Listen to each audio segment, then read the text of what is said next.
Вулканичното наследство на Камчатка е ненадминато. Полуостровът е част от Тихоокеанския огнен пръстен, глобална верига от сеизмична активност, която обикаля океана.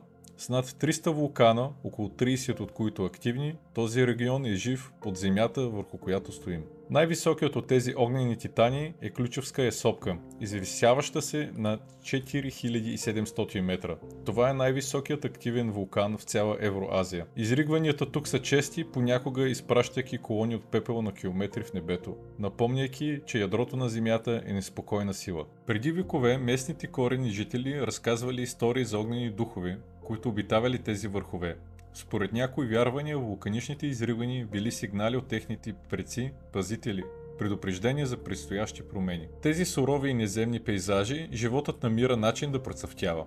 Почвата, обогатена с вулканична пепел, се превръща в плодородна основа за нов растеж. Ярко-зелените мъхови и издръжливите храсти се вкопчват в топлата земя около геотермалните извори, създавайки оазиси на живот на места, където най-малко бихте очаквали.